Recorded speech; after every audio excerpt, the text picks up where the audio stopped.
On our bookshelf tonight, a very stable genius, Donald J. Trump's Testing of America, from Washington Post reporters Philip Rucker and Carol Leonnig. It takes us beyond the headlines to expose President Trump's chaotic first years in office. And Phil Rucker, one of the authors, the Post's White House bureau chief, joins me now. Phil Rucker, welcome. Thanks back for having me, Judy. to the NewsHour. There are so many anecdotes in this book. I hardly know where to begin, but let me just pick one out from near the beginning. You quote a senior national security official who told you and Carol, he said, "I've served the man for 2 years. I think he is a long-term and immediate danger to the country." It doesn't get any more alarming than that, does it?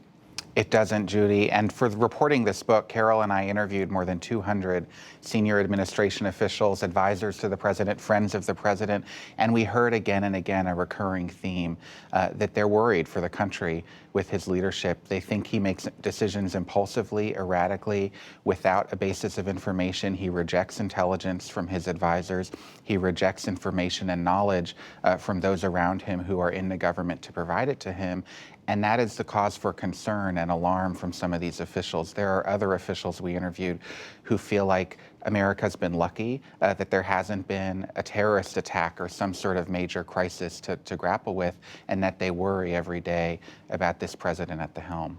You describe so many incidents, as we're saying, but over the last 2 years or more. But just in the last few days, we've seen, 2 a.m. on Monday, the president was tweeting about how he thought the sentence recommendation for his friend Roger Stone was unfair. He said it's horrible, can't allow this miscarriage of justice. Then just a few hours later, the Attorney General changes the recommendation, reduces the sentence that the career prosecutors had made. I think my question to you is, so is the conduct, the behavior that you're reporting on, is it getting more extreme since the impeachment process? It appears to be, and it fits a pattern. We've seen again and again after the Mueller investigation, after impeachment, that when this president escapes accountability, when he's held up, when he's effectively on trial, as he was before the Senate, and escapes without a legal consequence, without a conviction, as was the case in the impeachment trial, he becomes more emboldened. He believes he's above the law as the president, and he doesn't listen to the counselors and the advisors around him. Instead, he follows his gut. He says what he wants to do. He's not worried about the consequences. Allies and advisors to the president told me and my colleagues this week that they believe the president is so comfortable doing what he did with Roger Stone because the Republican Party on Capitol Hill is compliant.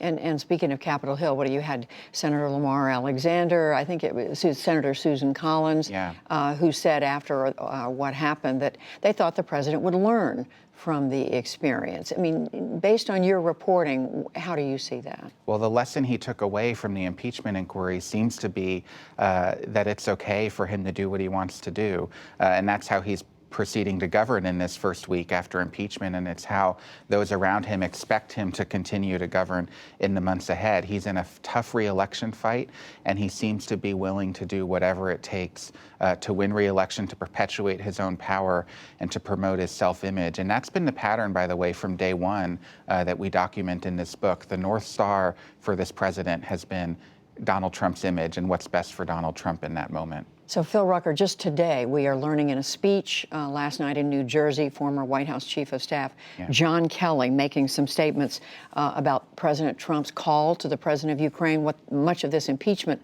process was about. John Kelly saying that call, what the president asked for to investigate the Bidens, was illegal. And he said those who called the president out on this said it was wrong, like Alexander Vindman, who was forced out of the White House the other day. He said Mr. Vindman, Colonel Vindman, was just doing his job. He went on to criticize some of the president's policies. My question to you is, why did it take more than a year for someone like John Kelly to speak out, do you think? You know, it's a big deal that John Kelly spoke out the way he did in that university speech.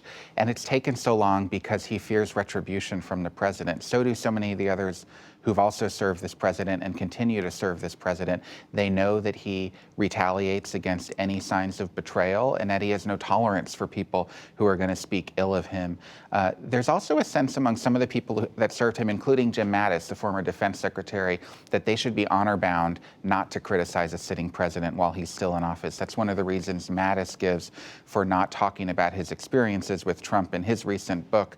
But Carol and I, in reporting this book, talked to a number of officials on an anonymous capacity, and they really shared their truth, and it was alarming for us to discover, and I think alarming for people to read about and learn. And speaking of General Mattis, you have the former Secretary of State Rex Tillerson as the one person who confronted the president in that meeting at the Pentagon, the briefing in that secret room called the tank. The president blew up at the generals, didn't like what they were saying, called them, what did he say? He said, "You're losers, a bunch of dopes and babies, wouldn't go to war with them." So Rex Tillerson confronts him, but then Secretary Mattis doesn't. Do you think he will at some point? He may at some point. You know, the explanation we got from people in the room that day at the Pentagon was that Mattis is genetically a Marine, former four-star general, and follows the chain of command. And the idea of standing up to the commander-in-chief in a military setting in front of the Joint Chiefs of Staff was something Mattis was unwilling to do. There was another person silent in that room, though, for that screed, and it was Vice President Pence. He was described to us as a wax museum figure. He has a son in the military.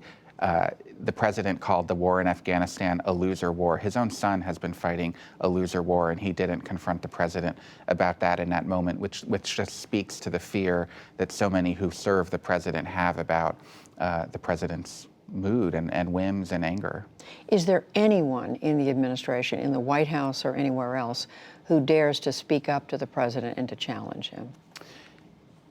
At this point, I'm not sure there is. The people who challenged the president, who tried to steer him to a different course in those early years, are mostly gone, and they've been replaced with people who see their jobs as enabling the president. They try to get to a yes. They're not exactly the guardrails anymore.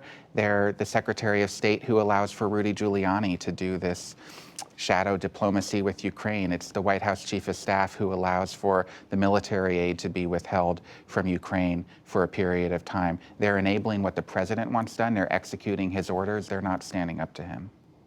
Phil Rucker, the book, you along with Carol Leonnig, A Very Stable Genius, Donald J. Trump's Testing of America. Thank you, Phil. Thank you so much, Judy.